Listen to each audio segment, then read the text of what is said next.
एक दो नहीं 5 करोड़ घुसपैठियों की तोड़ी गई कमर, पूरी बस्ती पर दौड़ाया गया बुलडोजर, मिनी पाकिस्तान बसाने वालों पर सबसे बड़ा प्रहार।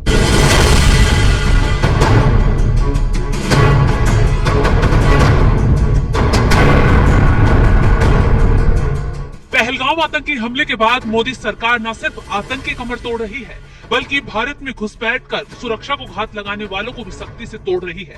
मोदी सरकार की रडार पर है बांग्लादेशी घुसपैठिए, जिनके अवैध साम्राज्य पर न सिर्फ बुलडोजर दौड़ाया जा रहा है, बल्कि बांग्लादेशियों की धरपकड़ कर उन्हें वापस बॉर्डर पार फेंका भी जा रहा है। क्योंकि अवैध रूप से भारत में घुसे बांग्लादेशी इतने घातक साबित हो रहे हैं, जिसके खुलासे ने न सिर्फ जांच एजेंसियों को चौंका दिया है, बल्कि मोदी सरकार को भी हैरान कर दिया है। क्योंकि खुलासा ये हो रहा है कि देश में एक दो नहीं बल्कि 5 करोड़ से ज्यादा घुसपैठिए छुप कर बैठे हुए हैं।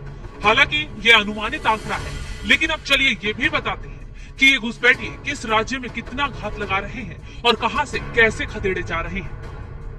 गुजरात में बड़े लेवल पर अवैध बांग्लादेशियों को वापस भेजने का अभियान चलाया गया है। गुजरात में एक पूरी बस्ती को ढहाया गया, जिसमें बड़े लेवल पर बांग्लादेशी छुपकर रह रहे थे।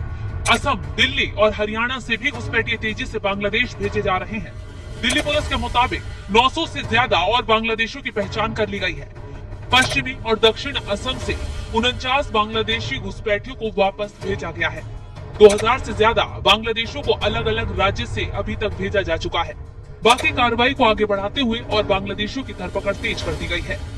खैर, अभी तो शुरुआत है, लेकिन घुसपैठियों का अनुमानित आंकड़ा 5 करोड़ से ज्यादा के आसपास का है, तो आगे सभी को ढूंढ कर निकालना थोड़ी चुनौती जरूर है। लेकिन तमाम राज्यों की सरकारें इन्हें खंगालने के लिए तेजी से ऑपरेशन चला रही हैं, कागजात खंगाले जा रहे हैं, बैंक डिटेल देखी जा रही है, क्योंकि घुसपैठियों को लेकर जो खुलासे हो रहे हैं, उससे तो जितना जल्दी इनका सफाया हो पाए, उससे आपके, हमारे और पूरे देश के लिए और देश की सुरक्षा के लिए बेहद जरूरी है। क्योंकि ये लोग डंकी रूट के जरिए अवैध तरीके से बॉर्डर पार करना सिर्फ भारत में घुसाते हैं, बल्कि यहाँ की सुरक्षा को आंख दिखाते हुए एजेंटों के जरिए फर्जी कागजात भी बनवा डालते हैं, और इसके बाद शुरू होता है बांग्लादेशियों का असली खेल। रिपोर्ट बताती है कि चंद पैसों के लिए ये बांग्लादेशी बिक भी जाते हैं। न सिर्फ पाकिस्तान के जासूस बनकर भारत को घात लगाते हैं, बल्कि यहाँ की खुफिया जानकारी जुटाकर पाकिस्तान को भेजने का काम भी करते हैं। सबसे हैरानी वाला खुलासा तो ये है कि हिंसा हो या क्राइम केस, उसमें बांग्लादेशी जरूर पकड़े जाते हैं। यही वजह है कि पहलगाम आतंकी हमले के तुरंत बाद बांग्लादेशियों को खदेड़ने का सबसे पहले काम शुरू किया गया, क्योंकि कोई देश की सुरक्षा को घात लगाएगा अब बिल्कुल भी बर्दाश्त नहीं किया जाएगा। इसी का नतीजा है सबसे पहले पाकिस्तान पर मिसाइलें दागकर आतंकियों को तबाह किया गया, और उसके तुरंत बाद बांग्लादेशियों की कमर तोड़ी गई। अब चलिए ये भी बताते हैं कि कैसे इन बांग्लादेशियों की धरपकड़ की जा रही है। दरअसल बांग्लादेशियों की पहचान के लिए झुग्गी बस्तियों में उनके पेपर चेक किए जा रहे हैं। उनके पास बरामद दस्तावेजों, बैंक अकाउंट की बारीकी से जांच पड़ताल की जा रही है। कई बांग्लादेशियों के पास कार्ड भी बरामद हुए हैं। जांच के दौरान दिल्ली पुलिस ने कई सिंडिकेट का भंडाफोड़ किया है।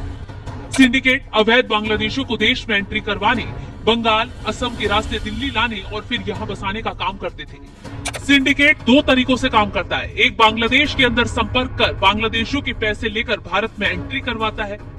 दूसरा सिंडिकेट अवैध बांग्लादेशियों को किसी तरीके से रेलवे स्टेशन पहुंचाकर उन्हें लोकल टिकट दिलवाकर आगे भेजने का काम करते हैं। यानी कि बांग्लादेश से दिल्ली तक सिंडिकेट चल रहा है, जो पैसों के लालच में बांग्लादेशियों को भारत में घुसाकर मिनी पाकिस्तान बसाकर अपनी दुकान चला रहा था। हालांकि अब न सिर्फ मिनी पाकिस्तान को बुलडोजर से रौंद दिया गया है, बल्कि बांग्लादेशियों के जरिए अपनी दुकान चलाने वालों की कमर भी तोड़ दी गई है।